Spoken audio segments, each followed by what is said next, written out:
आप लोग हैं रेणुकास क्लासेस में। और आज की इस वीडियो में हम अकाउंटेंसी का एक new chapter bills of exchange को डिस्कस करने वाले हैं। तो आइए समझते हैं कि बिल्स ऑफ एक्सचेंज क्या होता है। बड़े सिंपल से इसके कंसेप्ट हैं, हम उनको वन बाय वन क्लियर करते हैं। तो सबसे पहले समझते हैं bills of exchange. What is bills of exchange?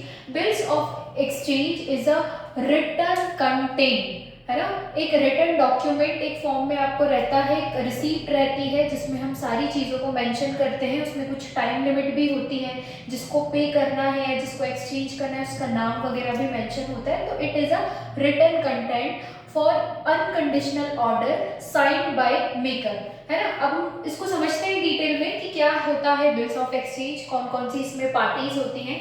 तो सबसे पहले हम यहाँ पर कुछ 3 वर्ड में यहाँ पर लिखने वाली हूँ। तो यहाँ पर हम देखते हैं, सबसे पहले एक होता है ड्रॉअर, ड्रॉइंग एंड एक और हम जिसकी बात करते हैं विच इज पेन, है ना।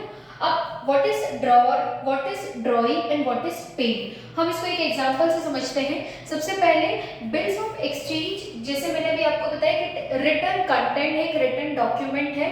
तो ये बिल्स ऑफ एक्सचेंज यूज कहाँ किया जाता है? तो सबसे पहली बात, जब हम सेल करते हैं, है ना, सेल पर हम ये चीज अप्लाई करते हैं। अब सेल पे किस प्रकार की? क्रेडिट सेल की अगर हम बात करते हैं, फॉर एग्जांपल हमने कोई सेल की है विच इज क्रेडिट, क्रेडिट यानी उधार पर अगर हमने कोई सामान को सेल किया है, तो उधार का मतलब ये क्या होता है? हमें कैश का पेमेंट ना मिला हो, है ना। अब जब कैश का पेमेंट नहीं मिलता है, सारी चीजें क्रेडिट पे चलती हैं, तो एक हमें थोड़ी सी अनश्योरिटी होती है कि सामने वाली पार्टी हमें पे करेगी कि नहीं करेगी। मान लेते हैं अगर उसने हमें 2 मंथ के लिए रिलैक्सेशन मांगा है कि आफ्टर 2 मंथ हम पेमेंट करेंगे, आफ्टर 3 मंथ पेमेंट करेंगे, आफ्टर 15 डेज हम पेमेंट करेंगे, तो उतने दिनों के लिए हमें श्योरिटी नहीं होती। तो वो श्योरिटी लाने के लिए हम क्या मेक करते हैं? बिल्स ऑफ एक्सचेंज को बनाते हैं और फिर उस तरीके से डीलिंग होती है। तो हम समझते हैं, और अगर मान लेते हैं अगर हमारी कोई भी सेल कैश में हुई है, तो कैश का तो कोई मतलब ही नहीं है। आपने सामान सेल करा और आपको सेल अमाउंट का पेमेंट मिल गया, तो कैश में हमें कोई भी प्रॉब्लम नहीं आती। ये सारी चीजें कब होती है? जब हम कोई भी सेलिंग क्रेडिट पे यानी कि उधार पे जब हम करते हैं, है ना। यहाँ पर हम एक एग्जांपल से समझते हैं किस तरह से हम क्रेडिट की सेल को यहाँ पर मेंशन करेंगे। तो यहाँ पर हम बात करें जब क्रेडिट पे सेल हो रही है, मतलब कोई भी सामान अगर हम उधार पे बेच रहे हैं ना, तो हम 2 पार्टी की बात कर लेते हैं। 2 पार्टीज हैं हमारे पास, एक है भाई, एक ए नाम की पार्टी है और एक हमारी बी नाम की यहाँ पर हमने पार्टी ले ली, ठीक है। ये है ए और ये है बी। अब ए जो है एक सेलर है, सामान बेचने वाला है, और बी जो है एक बायर है, यानी सामान को खरीदने वाला।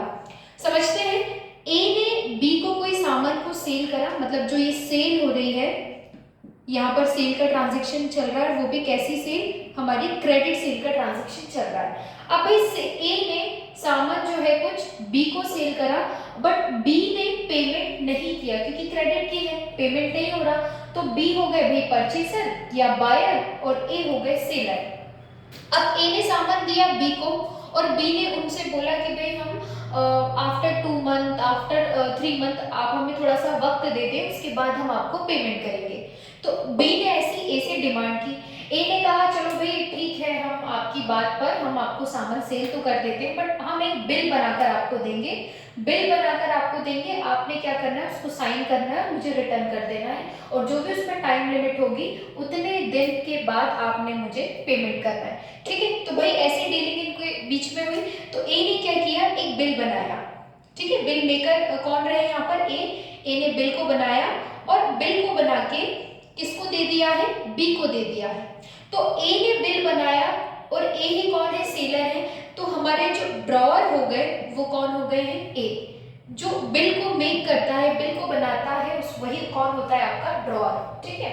अब इन्होंने बिल बनाया और बिल किसको दे दिया है? बी को दे दिया है। और बी ने बिल को एक्सेप्ट भी किया, एक्सेप्ट किया। अब देखो ये बिल भी होता है ना, आप देखेंगे बिल्स पेबल होता है एक, और एक होता है बिल्स रिसीवेबल। अब ए से बी के पास बिल आ रहा है, मतलब इसको आप कहोगे बिल्स पेबल, है ना। इन्होंने इनको बिल दिया तो ये हो गया बिल्स पेबल। अब इन्होंने बढ़िया साइन वाइन करके उस एग्रीमेंट, उस पर्टिकुलर बिल पे, और इनको दोबारा से दे दिया, किसको? ए को दे दिया। तो यहाँ पर ड्रॉई जो है वो कौन हो गए? हमारे बी भाई साहब, ठीक है। ड्रॉअर कौन हुए? ए, जिन्होंने बिल बनाया, और एक्सेप्ट करने वाले कौन हो गए? जिन्होंने साइन वाइन किया, वो कौन हो गए? हमारे ड्रॉई यानी कि बी। और बी ने फिर साइन करके इनको बिल रिटर्न कर दिया। अब यहाँ पर इनके पास दोबारा से बिल आ गया, तो ये हो गया आपका बिल्स रिसीवेबल। ठीक है। अब यहाँ पर मेंशन हो गया कि भाई इतने इतने दिन का डीलिंग हुआ है और इसके इतने दिन बाद हमने पेमेंट मिलने वाला है, तो बी पेमेंट करेगा किसको? ए को। ठीक है। अब एक और है यहाँ पर पे। पे का क्या रोल होता है? तो यहाँ पर तो देखो दो ही पार्टीज हैं, एक है ए, एक है बी, कोई तीसरी पार्टी का नाम नहीं है, तो पेमेंट किसको मिलेगा? ए को ही मिलेगा। तो ए ही कौन हो जाएंगे? पे। यहाँ पर ड्रॉअर भी ए है और पे भी कौन है? ए, जो कि बिल बनाने वाला भी ए है और बिल को मतलब पेमेंट लेने वाला भी ए ही है। ठीक, हमारा ड्रॉअर भी हो गया और ए ही हमारा पे भी हो गया, क्योंकि फाइनली बिल अभी किसके पास है? ए के पास है। तो जो एक्सेप्टेंस के साथ साइन वगैरह एक्सेप्टेंस के साथ बिल जिसके पास रहता है वही पे ही होता है, क्योंकि जिसके पास बिल रहेगा वही पेमेंट लेने का हकदार भी रहेगा, है ना। तो यहाँ पर हमने बात कही थी जब दो पार्टीज हो, ये भी हो सकता है कि तीन पार्टीज भी हो सकती हैं। क्या पे कोई और हो सकता है? तो बिल्कुल यस, पे कोई दूसरा भी पर्सन हो सकता है।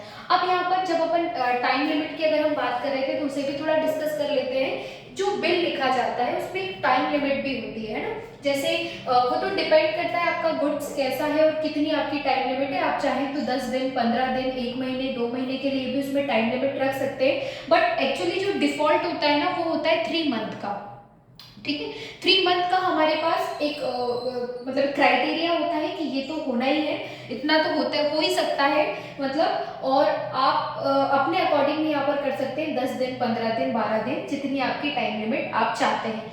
प्लस यहाँ पर 3 डेज का ग्रेस रहता है, डेज ऑफ ग्रेस जिसे हम कहते हैं। ये क्या होता है डेज ऑफ ग्रेस? ये होता है जैसे मान लेते हैं कि हमने बिल लिखा, बिल कब लिखा? 1 अप्रैल के दिन हमने अपना बिल लिखा 2020 को, है ना। अब 3 मंथ कब हो रहे हैं? अप्रैल, मई, जून। ठीक है। 1 April to May first month, May to June second, June to July, मतलब अप्रैल के बाद अप्रैल पूरा, मई पूरा और जून पूरा। यानी 1 जुलाई के दिन यहाँ पर 3 मंथ कंप्लीट हो रहे हैं, है ना। अप्रैल, मई, जून और जुलाई के पहले तारीख को यहाँ पर 3 मंथ आपके कंप्लीट होते हैं। अब आप 3 दिन के लिए और सामने वाले को रिलैक्सेशन देते हैं, जैसे 2 जुलाई, 3 जुलाई एंड 4 जुलाई। अब प्लस 3 दिन आपने और ऐड कर दिए। अब आपको पेमेंट कब करना है? मतलब पेमेंट मिलने की डेट अब कौन सी होगी आपकी? 4 जुलाई। ठीक है। तो यहाँ पर हम बात करते हैं 3 मंथ प्लस 3 दिन का और हम ग्रेस देते हैं, तो ये हमारी टाइम लिमिट होती है। उसके अलावा ठीक है, ये बात हो गई। अब मान लेते हैं कभी 3 दिन के बाद तीसरे दिन संडे पड़ गया, कोई गवर्नमेंट हॉलीडे पड़ गया, कोई इमरजेंसी हॉलीडे पड़ गया, इस कंडीशन में हम क्या करते हैं? तो यहाँ पर 2 चीज़ है। जैसे मान लेते हैं लास्ट डे जिस दिन पेमेंट होने वाला है, पेमेंट डे अगर कोई इमरजेंसी हॉलीडे है ना, इमरजेंसी अचानक से कोई हॉलीडे आ जाता है, तो यहाँ पर आफ्टर 1 डे, है ना, हमारा पेमेंट होगा। जैसे कि 4 जुलाई को पेमेंट हो रहा था तो 5 जुलाई को पेमेंट हो जाएगा, अगर कोई इमरजेंसी हॉलीडे आ जाता है तो। अगर कोई पब्लिक हॉलीडे होता है तो पब्लिक हॉलीडे मीन्स जैसे आप कह सकते हैं 26 जनवरी, अगर ऐसे हॉलीडे है, पब्लिक है, पहले से डिक्लेयर है, तो पेमेंट भाई 5-4 को होना था तो एक दिन पहले होगा, फिर होगा आपका 3 जुलाई के दिन आपका पेमेंट होगा, मतलब 1 डे बिफोर। ठीक है, बात समझ में आई। यहाँ पर हमारी टाइम लिमिट भी हो गई, हमने डेट वाइज भी उस चीज को डिस्कस कर लिया। अब एक चीज और देख लेते हैं।